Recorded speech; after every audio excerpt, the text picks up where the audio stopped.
Harry Potter and the Sorcerer's Stone, Chapter 10, Halloween. Malfoy couldn't believe his eyes when he saw that Harry and Ron were still at Hogwarts the next day, looking tired but perfectly cheerful. Indeed, by the next morning, Harry and Ron thought that meeting the three-headed dog had been an excellent adventure, and they were quite keen to have another one. In the meantime, Harry filled Ron in about the package that seemed to have been moved from Gringotts to Hogwarts, and they spent a lot of time wondering what could possibly need such heavy protection. It's either really valuable or really dangerous, said Ron. Or both, said Harry. But as all they knew for sure about the mysterious object was that it was about 2 inches long, they didn't have much chance of guessing what it was without further clues. Neither Neville nor Hermione showed the slightest interest in what lay underneath the dog and the trapdoor. All Neville cared about was never going near the dog again. Hermione was now refusing to speak to Harry and Ron, but she was such a bossy know-it-all that they all saw this as an added bonus. All they really wanted now was a way of getting back at Malfoy, and to their delight, just such a thing arrived in the mail about a week later. As the owls flooded into the great hall, as usual, everyone's attention was caught at once by a long, thin package carried by 6 large screech owls. Harry was just as interested as everyone else to see what was in this large parcel, and was amazed when the owl soared down and dropped it right in front of him, knocking his bacon to the floor. They had hardly fluttered out of the way when another owl dropped a letter on top of the parcel. Harry ripped open the letter first, which was lucky because it said, "Do not open the parcel at the table. It contains your new Nimbus 2000. But I don't want everybody knowing you've got a broomstick, or they'll all want one. Oliver Wood will meet you tonight on the Quidditch field at 7 o'clock for your first training session. Professor M. McGonagall." Harry had difficulty hiding his glee as he handed the note to Ron to read. "A Nimbus 2000?" Ron moaned enviously. "I've never even touched one." They left the hall quickly, wanting to unwrap the broomstick in private before their first class. But halfway across the entrance hall, they found the way upstairs barred by Crabbe and Goyle. Malfoy seized the package from Harry and felt it. "That's a broomstick," he said, throwing it back to Harry with a mixture of jealousy and spite on his face. "You'll be in for it this time, Potter. First years aren't allowed them." Ron couldn't resist it.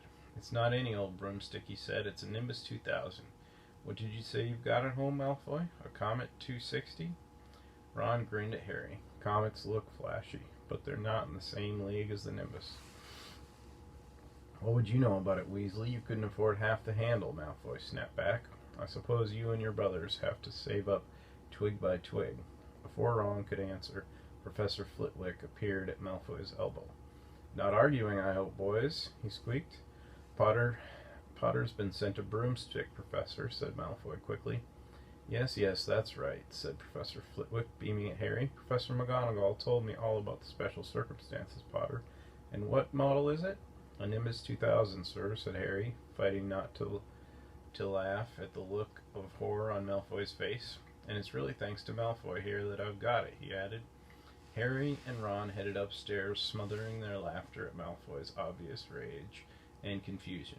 "Well, it's true," Harry chortled as they reached the top of the marble staircase. "If he hadn't stolen Neville's Remembrall, I wouldn't be on the team." "So I suppose you think that's a reward for breaking rules?" came an angry voice from just behind them. Hermione was stomping up the stairs, looking disapprovingly at the package in Harry's hand. "I thought you weren't speaking to us," said Harry. "Yes, don't stop now," said Ron. "It's doing us so much good." Hermione marched away with her nose in the air. Harry had a lot of trouble keeping his mind on his lessons that day.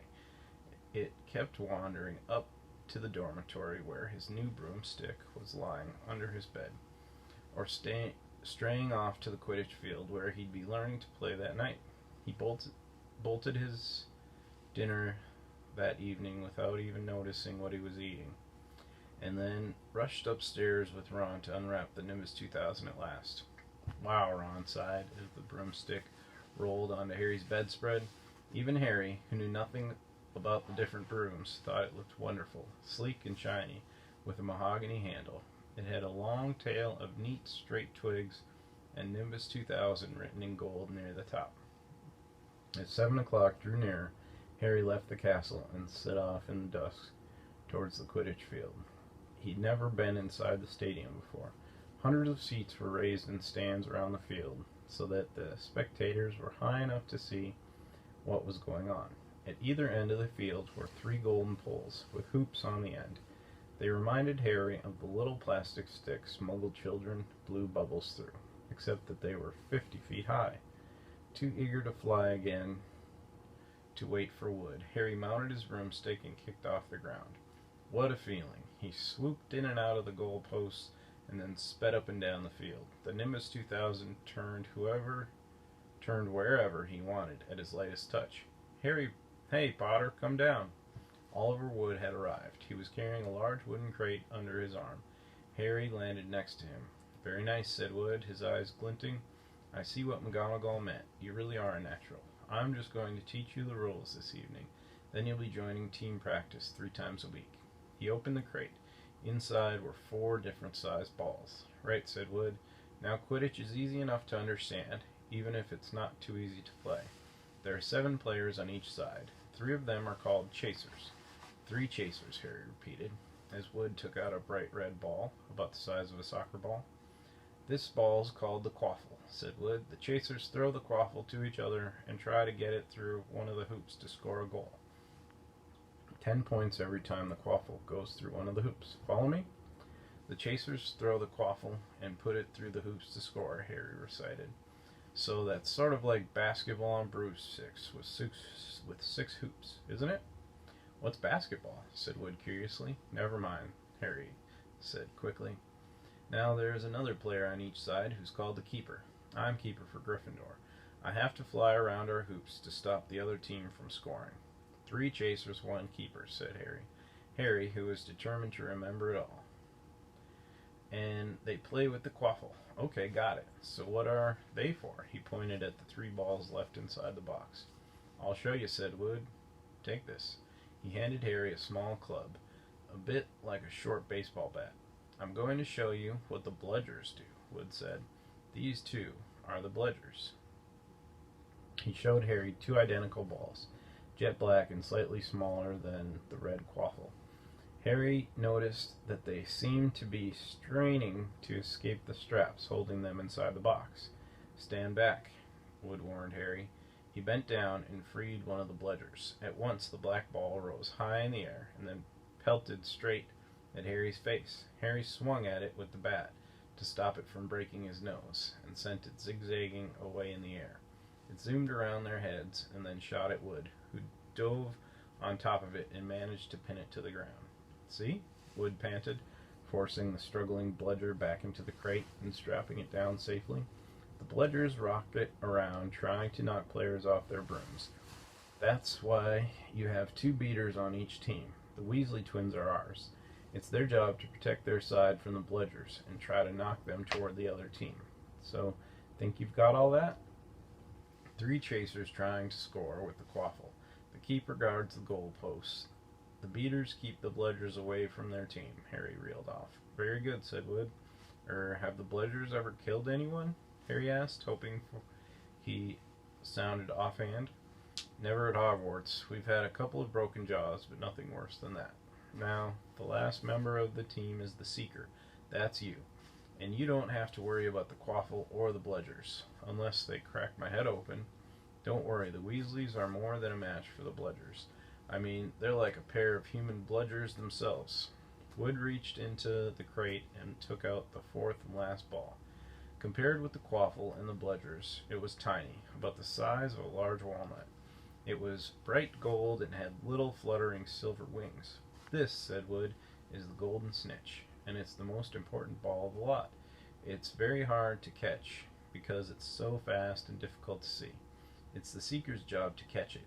You've got to weave in and out of the chasers, beaters, bludgers, and quaffle to get it before the other team's Seeker, because whichever Seeker catches the snitch wins his team an extra 150 points, so they nearly always win. That's why Seekers get fouled so much. A game of Quidditch only ends when the snitch is caught, so it can go on for ages. I think the record is 3 months. They had to keep bringing on substitutes so the players could get some sleep. Well, that's it. Any questions? Harry shook his head. He understood what he had to do all right. It was doing it that was going to be the problem. We won't practice with the snitch yet, said Wood, carefully shutting it back inside the crate. It's too dark. We might lose it. Let's try you out with a few of these. He pulled a bag of ordinary golf balls out of his pocket, and a few minutes later he and Harry were up in the air, Wood throwing the golf balls as hard as he could in every direction for Harry to catch. Harry didn't miss a single one, and Wood was delighted. After half an hour, night had really fallen and they couldn't carry on. That Quidditch couple have our name on it this year, said Wood happily as they trudged back up to the castle. I wouldn't be surprised if you turn out better than Charlie Weasley, and he could have played for England if he hadn't gone off chasing dragons. Perhaps it was because he was now so busy with Quidditch practice 3 evenings a week on top of all his homework, but Harry could hardly believe it when he realized that he'd already been at Hogwarts 2 months. The castle felt more like home than Privet Drive ever had. His lessons, too, were becoming more and more interesting now that they had mastered the basics. On Halloween morning, they woke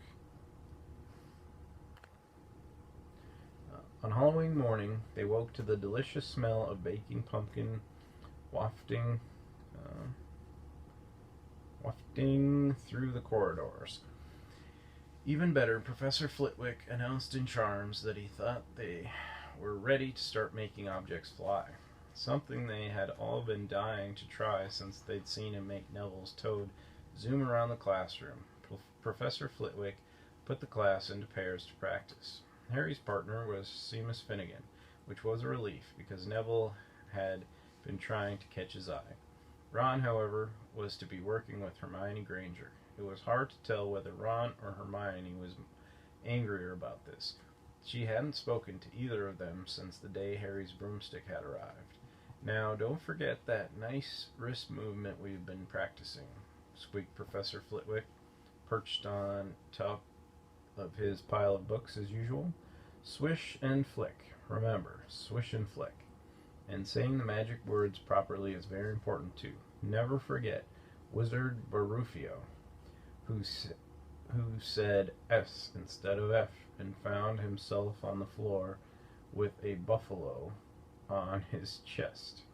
It was very difficult. Harry and Seamus swished and flicked, but the feather they were supposed to be sending skyward just lay on the desktop.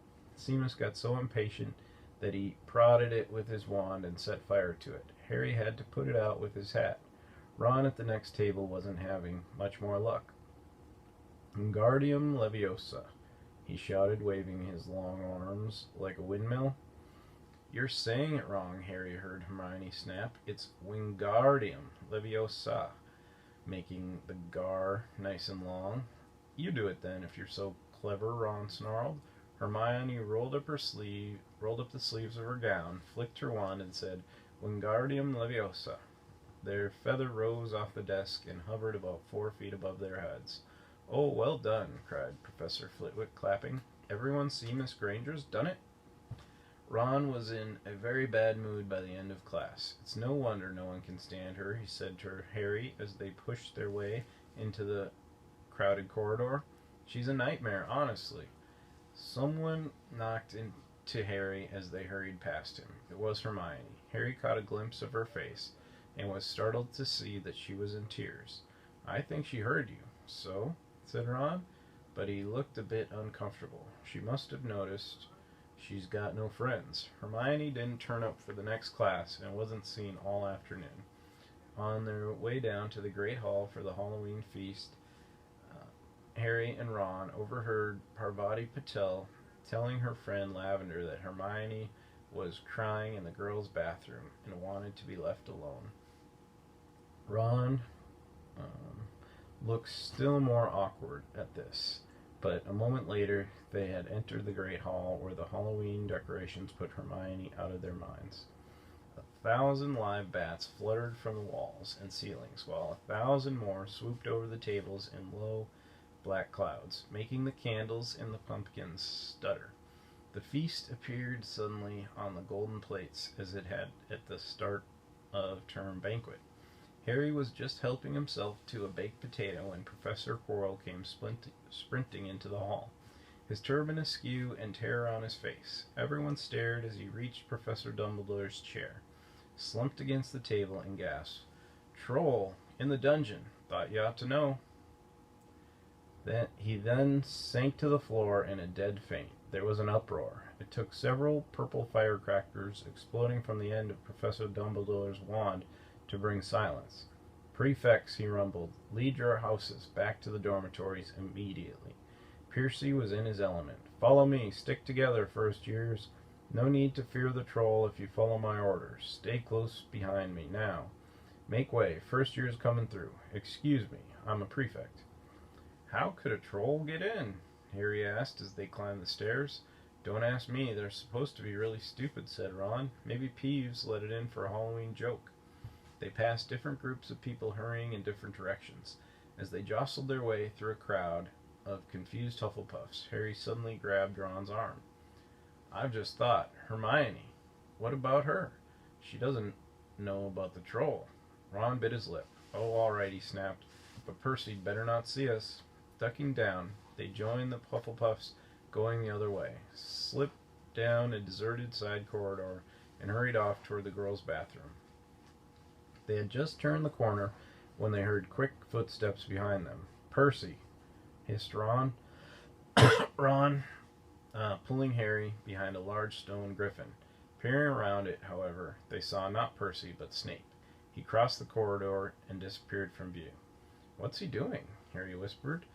Why isn't he going down in the dungeons with the rest of the teachers?" "Search me." Quiet as possible, they crept along the next corridor after Snape's fading footsteps. "He's heading for the third floor," Harry said, but Ron held up his hand. "Can you smell something?" Harry sniffed, and a foul stench reached his nostrils, a mixture of old socks and the kind of public toilet no one seems to clean. And then they heard it, a low grunting, and the shuffling footfalls of gigantic feet. Ron pointed. At the end of a passage to the left, something huge was moving towards them. They shrank into the shadows and watched as it emerged into a patch of moonlight. It was a horrible sight. 12 feet tall, its skin was dull, granite gray, its great lumpy body like a boulder, with its small bald head perched on top like a coconut. It had short legs, thick as tree trunks, with flat, horny feet. The smell coming from it was incredible. It was holding a huge wooden club, which dragged along the floor because its arms were so long. The troll stopped next to a doorway and peered inside. It waggled its long ears, making up its tiny mind, then slouched slowly into the room. "The key's in the lock," Harry muttered. "We could lock it in." "Good idea," said Ron nervously. They edged toward the open door, mouths dry, praying the troll wasn't about to come out of it. With one great leap, Harry managed the key, slammed the door, and locked it. Yes. Flushed with their victory, they started to run back up the passage, but as they reached the corner, they heard something that made their hearts stop. A high, petrified scream, and it was coming from the chamber they just chained up. "Oh no," said Ron, pale as the Bloody Baron. "It's the girls' bathroom," Harry gasped. "Hermione," they said together. It was the last thing they wanted to do, but what choice did they have? Wheeling around, they sprinted back to the door and turned the key, fumbling in their panic. Harry pulled the door open, and they ran inside. Hermione Granger was shrinking against the wall opposite, looking as if she was about to faint. The troll was advancing on her, knocking the sinks off the walls as it went. "Confuse it," Harry said desperately to Ron, and seizing a tap, he threw it as hard as he could against the wall. The troll stopped a few feet from Hermione. It lumbered around, blinking stupidly to see what had made the noise.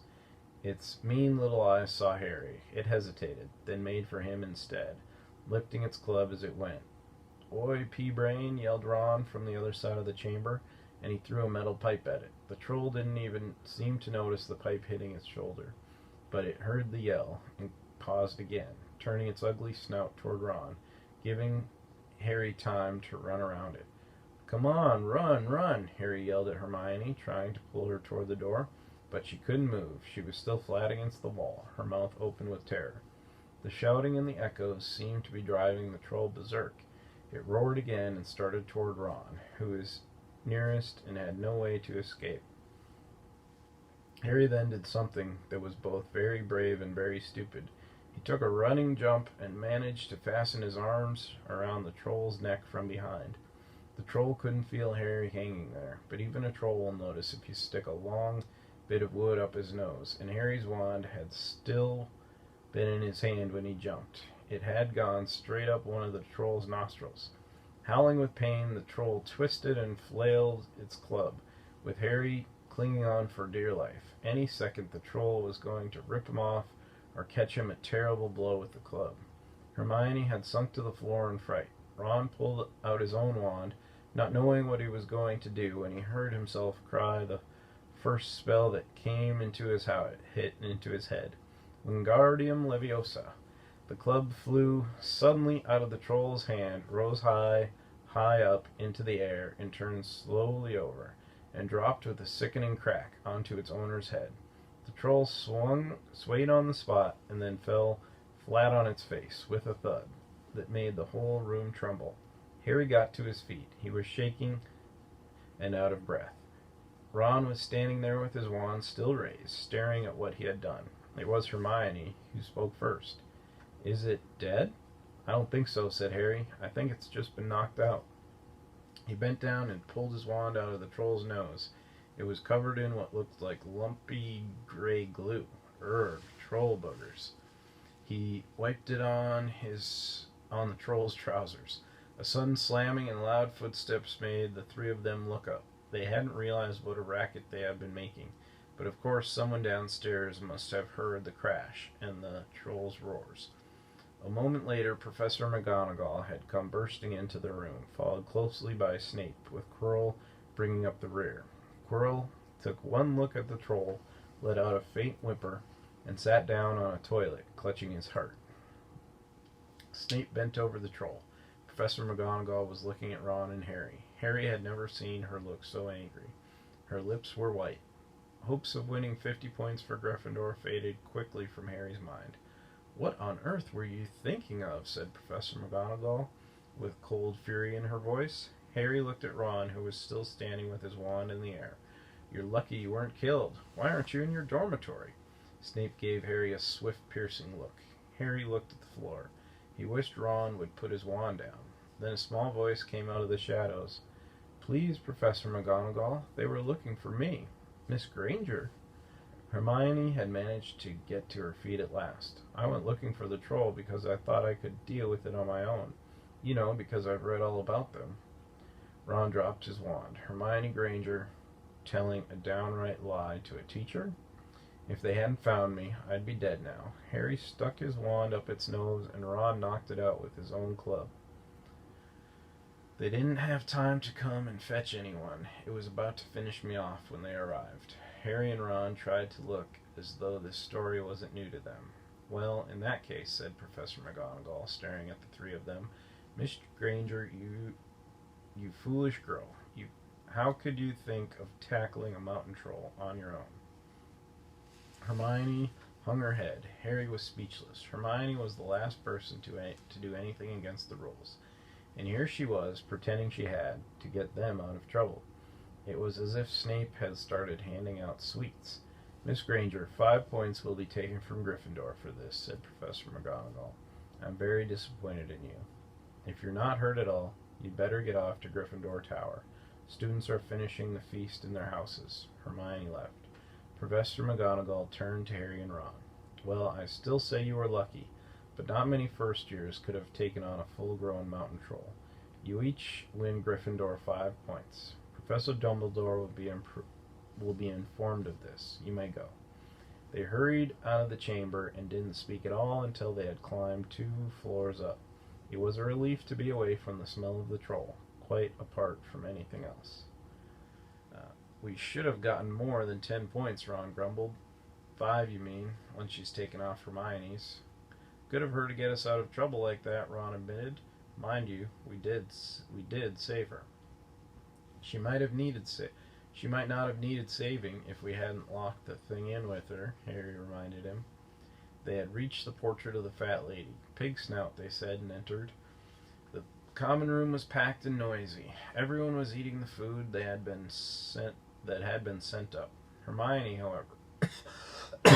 however, stood alone by the door, waiting for them. There was a very embarrassing pause. Then, none of them looking at each other, they all said thanks and hurried off to get plates. But from that moment on, Hermione Granger became their friend. There are some things you can't share without ending up liking each other, and knocking out a 12-foot mountain troll is one of them.